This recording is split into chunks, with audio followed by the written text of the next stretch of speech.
Ya halo Sobat Nubar semuanya, masih bersama channel YouTube Nubar Pro bareng saya ANNH dan Kang DJ tentunya dalam acara Menulis Bareng DJ, Menulis Mudah Update Status.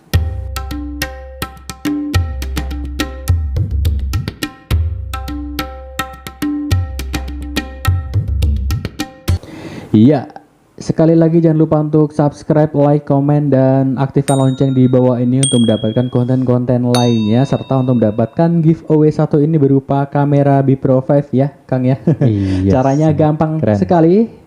Ya seperti apa caranya? Tinggal subscribe channel kita kemudian like serta komen setiap postingan video yang kita tampilkan karena nanti bakalan ada pengundian secara acak.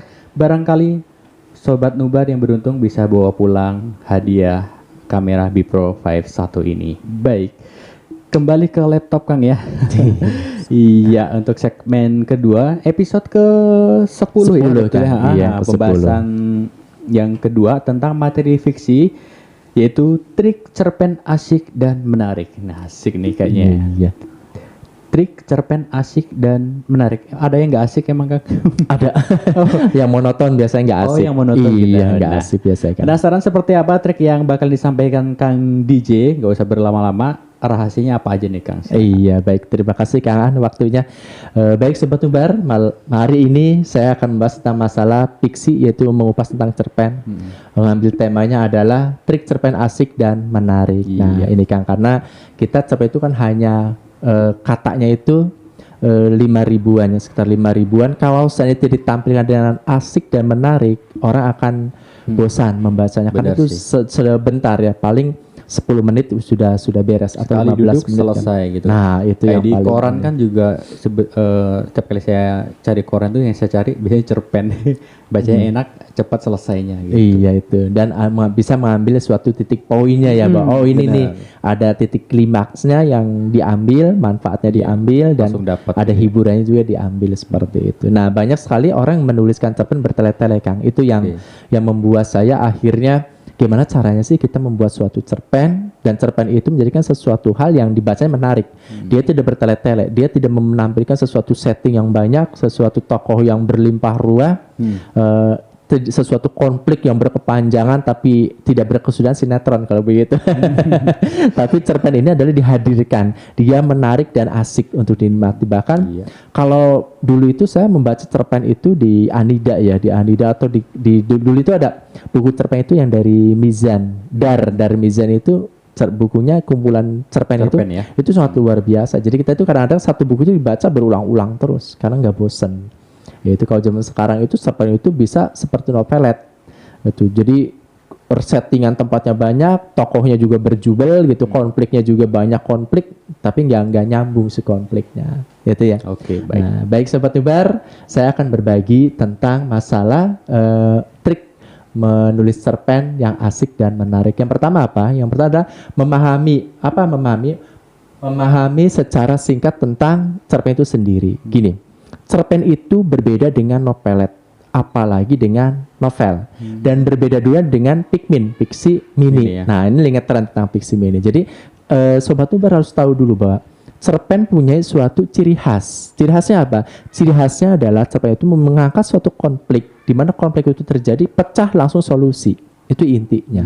Jadi cerpen ini adalah dibuat untuk si pembaca itu untuk hiburan renyah.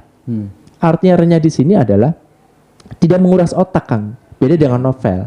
Novel itu menguras otak karena dia akan berpikir kira-kira di part selanjutnya ini akan terjadi gitu apa ya gitu kan. Kira-kira itu akan terjadi. Itu adalah novelet atau novel. Tapi kalau cerpen, dia menghadirkan suatu konflik, ada gimmick atau twist, udah selesai. Artinya ada kejutan-kejutan lain dihadirkan di sana. Nah, yang pertama adalah tentang memahami secara singkat tentang cerpen itu sendiri. Jadi cerpen itu adalah, ada yang mengatakan bahwa 500 sampai 5.000 is okay, silahkan. Ada yang mengatakan sampai 20.000, why not, silahkan saja. Yaitu 20.000 itu mungkin ada yang karakter, ada juga yang kata, silahkan. Monggo saja, nggak ada batasan. Yang penting, yang harus esensi cerpen dipahami adalah cerpen menghadirkan beberapa tokoh, tidak lebih dari 5 orang, menghadirkan satu konflik, menghadirkan setting tidak lebih dari 3 setting lokasi. Udah selesai. Simple ya? Simple. Karena nanti kalau tambah lokasi, nambah tokoh, nambah konflik itu bukan cerpen, itu namanya adalah novelet atau ke novel tersebut atau cerbung. Cerita bersambung terus. Nah, seperti itu ya. Jadi itu yang poin yang pertama. Nah, poin yang kedua adalah membaca. Membaca apa? Membaca banyak karya orang-orang cerpen yang terkenal. Buat referensi Kang ya. Iya, benar sekali seperti itu. Artinya bukan kita menjadikan sesuatu plagiat idenya, bukan, tapi kita membaca tentang alur cerita plot yang dihadirkan, plot twist yang dihadirkan, atau plot hole yang dihadirkan oleh beberapa penulis. Nah, kadang-kadang kita menikmati suatu bacaan hanya menikmati saja, tidak mengambil dari ibrah atau pengalaman atau manfaat dari yang kita baca. Ini salah besar. Seorang penulis ketika dia membaca suatu karya orang lain, bagaimana caranya dia memahami karya itu, apa yang bisa diambil? Kalau saya biasa gini, Kang. Setiap saya membaca karya siapapun, saya selalu memegang bolpen yang warna merah. Saya akan memberikan suatu tanda-tanda editorial pada makanya buku yang udah dibaca oleh saya adalah banyak coretan dan sebagainya. Karena apa? Karena saya melakukan itu adalah tujuannya untuk saya menggali suatu ide, mengambil suatu manfaat dari apa yang saya baca. Sehingga ini bisa menjadikan ilmu baru bagi saya. Ketika saya tidak mengerti, saya langsung memberikan email kah atau WhatsApp kah pada si penulis. Ini yang saya baca, ini maksudnya seperti apa dan sebagainya. Saya tanyakan seperti itu. Dan itu alhamdulillah semenjak saya melakukan itu ya ilmu saya bertambah akhirnya. Dan mereka kadang-kadang malah berterima kasih dengan freelance saya. Saya pernah kan dikasih suatu bukunya kata dia sih katanya semi mayor. Saya nggak ngerti ya nama semi mayor sama mayor tuh. Saya baru tahu dari orang-orang indie bahwa ada penerbit semi mayor. Nah, saya nggak hafal tentang bagaimana secara semi mayor. Dari buku itu part pertama itu terjadi sekitar 4 sampai 5 halaman. Kesalahan dari tipoknya saja itu di atas 50 tipok. Itu dari tipoknya saja. Tipenya aja ya? Iya, kesalahan dari kalimat langsung dan tak langsungnya itu sekitar 5. Kesalahan dari kata sandang atau konjungsinya saja itu sudah banyak. Nah, ini yang berperan editor siapa? Penulis atau si editor? Nah, ini yang paling kita harus garis bawahi tentang itu. Jadi kalau kita membaca karya orang lain, apalagi karya yang terkenal, maka siap-siap saja kita memberikan sesuatu hal kejutan-kejutan bagi diri kita. Apa kejutan itu berupa kesalahan atau kejutan yang membuat kita, wow, sangat luar biasa apa yang ditulis. Itu. Jadi baiklah membacalah sebagai referensi itu. Itu ya sobat Uban. Yang poin kedua ya? Iya, yang poin kedua baik membacanya itu. Nah, yang ketiga adalah apa? Buat tulisan apa? Yang penuh emosi. Artinya apa? Ketika kita memberikan suatu cerpen, jebret, nah, plak, langsung gitu. konflik, brak, nah langsung itu sesuatu hal langsung masuk pada rumus 5W1H. Ada kata plak, brug, jebret. Nah itu nanti si pembaca akan langsung masuk apa ini? Benar. Sedang Penasaran apa? Ya? Di mana? Siapa pelakunya? Bagaimana? Sampai solusinya itu seperti apa nantinya. Nah, ini kan sesuatu hal ketika ada suatu di awalnya sudah menggunakan konflik dengan kata brak, brug gitu ya, plak dan sebagainya. Nah, disitulah memberikan sesuatu si pembaca udah memasang siap-siap kuda-kuda. Nah, saya harus siap-siap nih kuda-kuda nih.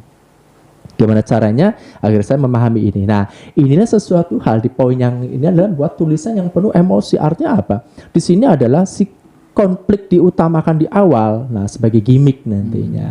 Oke. Tapi kalau yang poin ketiga ini Kang, tadi kan dijelaskan di awal dijelaskan mesti brak gitu kan. Ada nggak tulisan yang bikin kita menarik selain yang itu tadi? Ada dialog. Oh, lebih ke dialog. Dialog ada di awal, dialog. Terserah dialognya apa, dialog hanya sebatas berdialog biasa atau langsung dialog pada konflik. Nah, ada gitu. Kan yang dialog.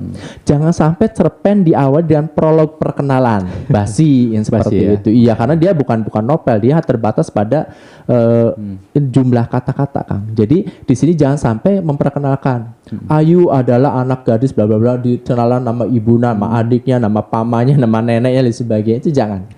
Itu hindari sesuatu yang seperti itu. Prolog perkenalan itu jangan disampaikan. Tapi kalau misalkan awalnya kita setting tempat atau suasana, bisa masuk juga nggak? Masuk juga. Nah, nanti masuk pada rumusnya. Rumusnya apa? Rumusnya adalah so don't tell. So don't tell ya. Iya. Sempat kita bahas ya. Nah, itu udah pernah dibahas. Nah, itu lebih asik lagi. Apalagi kalau seorang penulisnya adalah dia ngerti tentang majas. Artinya bukan mengerti, dia paham. mengenal beberapa majas, sehingga dia mengalunkan sesuatu narasinya, orang membuat mendayu-dayu dulu. Menarik, Nah, menarik akhirnya. mengikuti suasana tulisannya. Iya, karena ada pujangga kan di sana yang dihadirkan dengan majas-majas itu, sehingga dia tertarik untuk ada apa sih ini gitu kan, keindahan-keindahan bahasa yang ditimbulkan.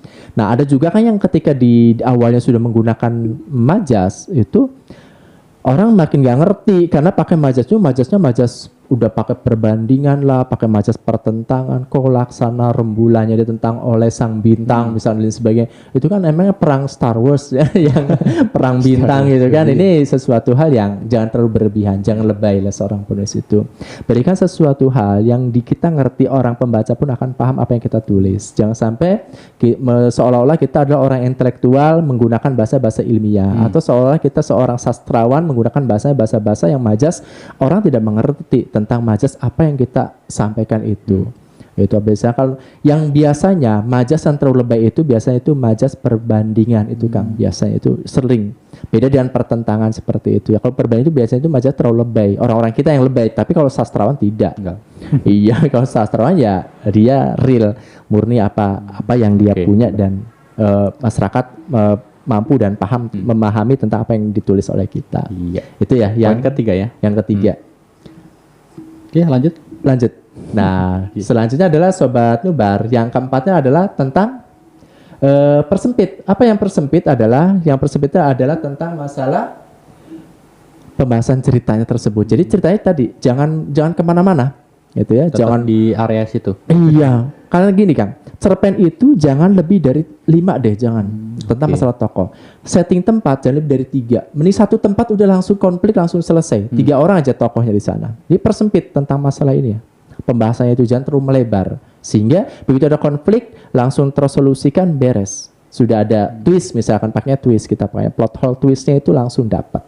Ya, plot twistnya itu langsung kena. Sehingga si pembaca, nggak kerasa kok udah menikmati, udah selesai, ternyata sudah ending. Nah, itu yang paling ini. Nah, ada juga cerpen yang menggunakan dia mau plot tertutup atau plot terbuka. Jadi terbuka ini nanti dipercarakan pada pembaca. Ada yang langsung ketebak, bisa ini pasti endingnya akan sedih. Ini akan bahagia. Ada juga ketika udah selesai, gimana endingnya ini? Nah, ada yang seperti itu. Itu sah-sah saja, silakan ya untuk pembaca yang menilainya. Nah, yang kelima tentang judul Kang. Nah, judulnya itu harus apa? Harusnya atraktif judulnya itu.